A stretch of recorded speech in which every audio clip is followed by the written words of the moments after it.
नमस्कार दोस्तों, यूपीएससी उत्कर्ष में आप सभी का बहुत स्वागत है। कंचनजंगा रेल हादसे ने फिर से कवच प्रणाली के स्लो डिप्लॉयमेंट में सवाल उठा दिए। 10,000 किलोमीटर का टेंडर पारित हो गया है, पर उसके हिसाब से अभी तक सिर्फ 6,000 किलोमीटर पर कवच प्रणाली डिप्लॉय की गई है। कवच प्रणाली जो कि ट्रेन एक्सीडेंट्स को रोकने का एक रामबाण इलाज है, अभी तक उसका डिप्लॉयमेंट इतना स्लो क्यों चल रहा है, इस पर ऑपोजिशन सवाल उठा रहा है। श्री अश्विन वैष्णव जी, जिनके अंतर्गत ये पूरी प्रणाली बहुत लंबे समय से अप्लाई होने की कोशिश कर रही है, उस हिसाब से हो नहीं पा रही।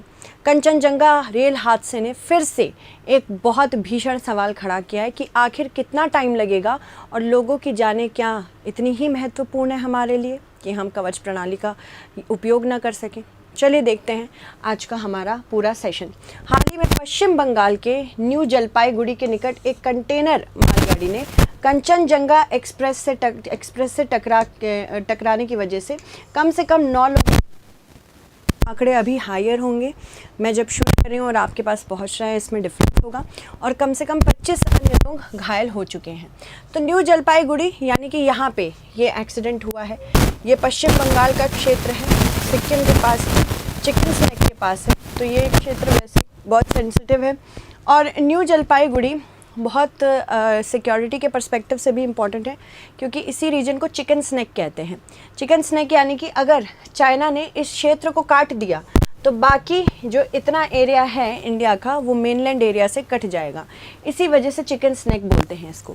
यह क्या कहा जा रहा है कि टक्कर इसलिए हुई क्योंकि मालगाड़ी के लोग को पायलट ने सिग्नल को पार कर लिया था और कंचनजंगा एक्सप्रेस वे दिखी नहीं और इस वजह से वो टकरा गया। अगर यहाँ पे कवच होता तो कवच क्या करता, ऑटो ब्रेक लगा देता, पर कवच नहीं था इसलिए ऑटो ब्रेक नहीं लगा। इस घटना ने रेलवे के स्वचालित ट्रेन सुरक्षा प्रणाली कवच की ओर फिर से ध्यान आकर्षित किया है। यह प्रणाली सिग्नल्ड पास्ट एंड डेंजर्ड के कारण होने वाली दुर्घटनाओं को रोकने के लिए डिज़ाइन की गई है, जो ट्रेन की टक्करों का एक प्रमुख कारण है। यानी कि अगर आप कभी सिग्नल कूद जाते हैं, सिग्नल मिस कर जाते हैं, तो यहाँ पे कवच प्रणाली कार्य आ सकती है। तो अगर हम कवच प्रणाली की बात करें, एक एक करके देखते हैं कवच प्रणाली है क्या, क्योंकि आपसे पूछा जा सकता है कि कवच प्रणाली एग्जैक्टली करती क्या है। देखो, एक सैटेलाइट सिस्टम है जो जीपीएस का उपयोग करेगा। जैसे ही एक ट्रेन, अगर इसने अपने आप ब्रेक नहीं लगाया, ब्रेक फेल हो गया या ब्रेक मिस हो गया, तो क्या होगा, यहाँ पे सैटेलाइट सिस्टम क्या करेगा, रेडियो कम्युनिकेशन के थ्रू दोनों ही ट्रेन्स को एक तरह से ऑटोमेटिकली रोक देगा, एक दूसरे की तरफ बढ़ने नहीं देगा। कवच अनुसंधान डिज़ाइन और मानक संगठन द्वारा स्वदेशी रूप से विकसित एक स्वचालित ट्रेन सुरक्षा है, यानी automatic train protection ATP system है, ऑटोमेटिक ट्रेन प्रोटेक्शन प्रणाली है। या लोकोमोटिव में स्थापित इलेक्ट्रॉनिक उपकरणों और रेडियो फ्रीक्वेंसी पहचान उपकरणों का एक सेट बनाया गया है, जो सिग्नलिंग सिस्टम के साथ साथ पटरियों पर भी लगाया जाएगा। ये सिर्फ सिग्नल्स पे नहीं, इन्हें पटरियों पर भी लगाया जाएगा। या ट्रेनों के ब्रेक को नियंत्रित करने के लिए अल्ट्रा हाई रेडियो फ्रीक्वेंसी का उपयोग करता है। यह प्रणाली ट्रेनों को लाल सिग्नल पार करने, दो इंजनों के बीच टक्कर को रोकने और चालक गति सीमा के अनुसार ट्रेन को नियंत्रित करने के लिए बनाया गया है। यानी कि अगर इसे लगेगा कि ट्रेन की जो स्पीड है वो बहुत ज़्यादा हाई है, उसको भी ये ऑटोमेटिकली नियंत्रित कर देगा। इसके पास ट्रेन ब्रेकिंग सिस्टम भी है, यानी कि बिना, अगर मान लीजिए यहाँ पे रेलवे के जो चालक हैं वो नहीं रोक पाए या नहीं नियंत्रित कर पाए, तो ये ऑटोमेटिकली कर लेगा। यहाँ इसकी विशेषताएं जानते हैं। खतरे में सिग्नल पार करने से रोकना, ठीक। ओवर स्पीडिंग की रोकथाम के लिए स्वचालित ब्रेकिंग प्रक्रिया है। संपार फाटकों यानी कि लेवल क्रॉसिंग गेट के पास पहुंचते समय स्वतः सीटी बजाना है, खुद से सीटी भी बजा लेता है। कवच प्रणाली से युक्त दो इंजन के बीच में टकराव की रोकथाम, आपातकालीन स्थितियों के दौरान SOS संदेश भेजना, नेटवर्क मॉनिटरिंग सिस्टम के माध्यम से ट्रेन की आवाजाही की केंद्रित लाइव निगरानी भी करना। तो अगर हम बात करें इंडिया में जो रेल हादसे हो रहे हैं, ये किन वजहों से हो रहे हैं, कुछ चीज़ें बताई गई हैं, उनके बारे में जानते हैं। उससे पहले हम देख लेते हैं कि भारत में कुछ ऐसे पिछले ट्रेन एक्सीडेंट्स जो हुए हैं वो किन कारणों की वजह से हुए हैं। देखो, एक तो 26 मई 2014 का एक्सीडेंट हिसार गोरखपुर मार्ग पर गोरखधाम एक्सप्रेस उत्तर प्रदेश में दोहरी लाइन वाली खंड से गुजर रही थी। तभी इसके इंजन 11 डिब्बे सहित पटरी से उतर गए। तब के राज्य मंत्री ने लोकसभा में एक जवाब में कहा कि इंजन बाई की ओर मुड़ गया और चुरेब स्टेशन पर एक बगल की लूप लाइन में खड़ी एक मालगाड़ी को इससे पीछे से टक्कर मार दी।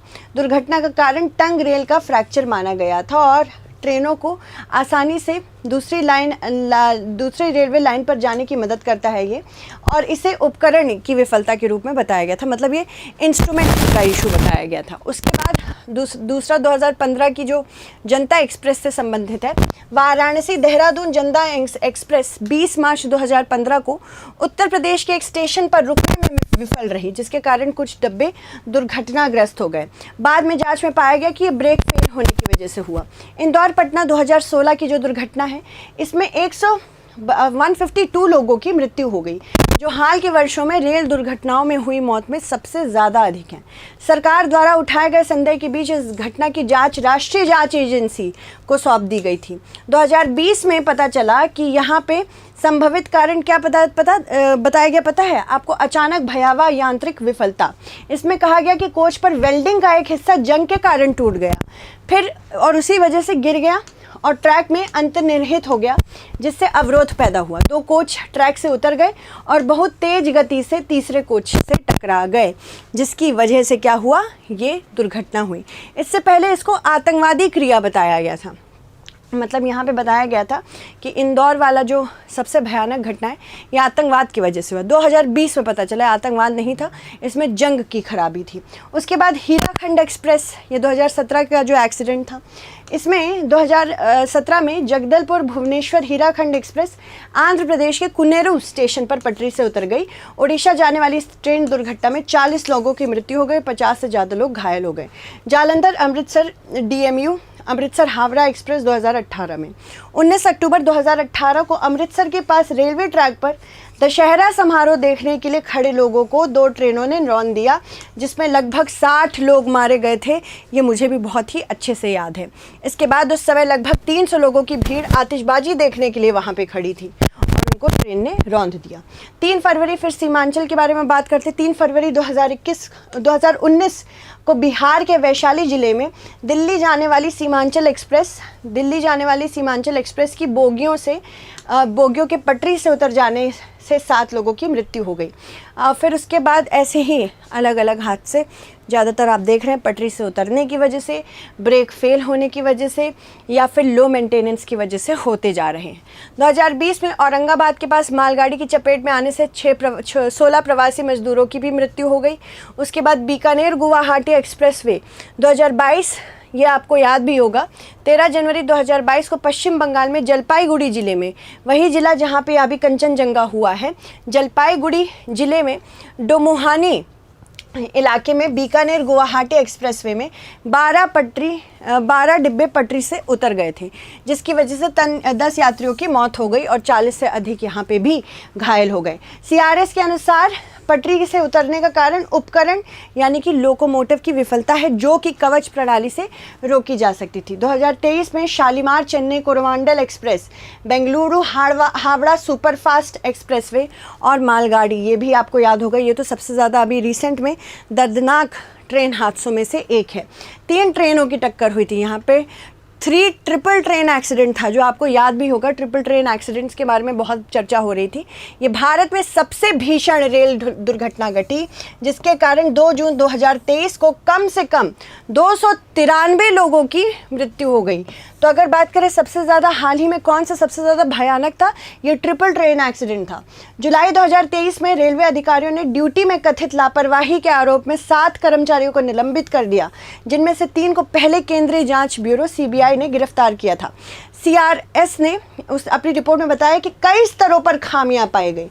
मतलब एक स्तर पे नहीं था, यहाँ पे मल्टीपल लेवल पे खामियां पाई गई थी। इसमें कहा गया कि अगर पिछली चेतावनी को नज़रअंदाज नहीं किया जाता तो यह त्रासदी टाली जा सकती थी। अब भारत में अलग अलग कारणों की वजह से ट्रेन एक्सीडेंट्स देखने को मिले हैं। एक एक कारण देख लेते हैं, क्योंकि आपसे यूपीएससी में पूछा जा सकता है कि क्या क्या कारण रहे हो। ये मेंस में पूछा जाएगा, मेंस ज़्यादा इसमें देखा जाएगा।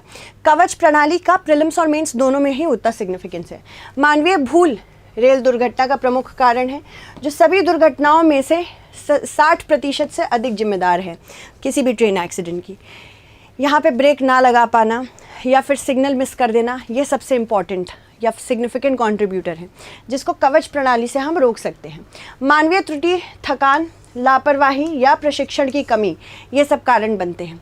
अवसंरचनात्मक दोष रेलवे अवसंरचना, जिसमें पटरियाँ, पुल, ओवरहेड तार और रेलिंग स्टॉक शामिल है, प्रायः खराब रखरखाव, पुराने होने की वजह से, तोड़ फोड़ या फिर प्राकृतिक आपदाओं के कारण ये दोषपूर्ण हो जाते हैं। रेलवे अवसंरचना ने अधिकांश भाग का निर्माण 19वीं-20वीं शताब्दी में हुआ, जिसे बढ़ती मांग और आधुनिक मानकों की पूर्ति के लिए अपग्रेड नहीं किया गया है।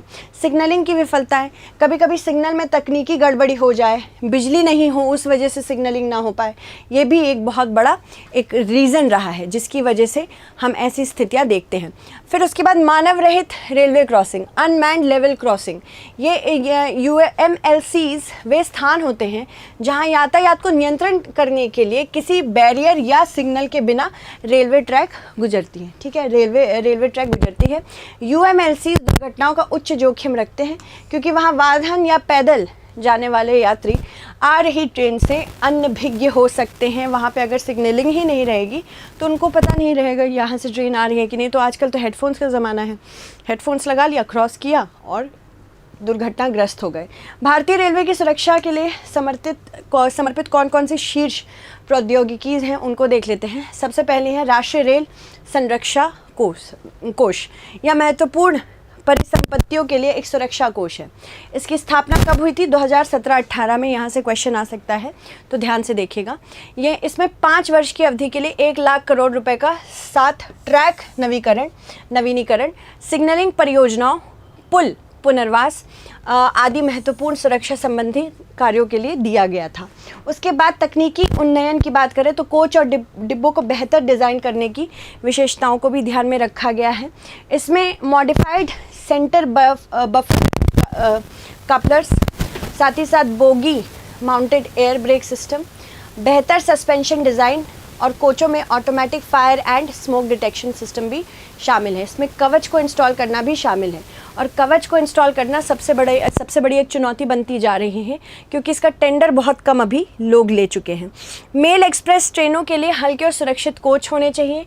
ये कोच जर्मन प्रौद्योगिकी पर आधारित हैं और पारंपरिक ICF डिज़ाइन कोचों की तुलना में बेहतर एंटी क्लाइंबिंग फीचर्स, अग्निरोधी सामग्री और साथ ही साथ गति क्षमता और सुदीर्घ सेवा काल रखते हैं।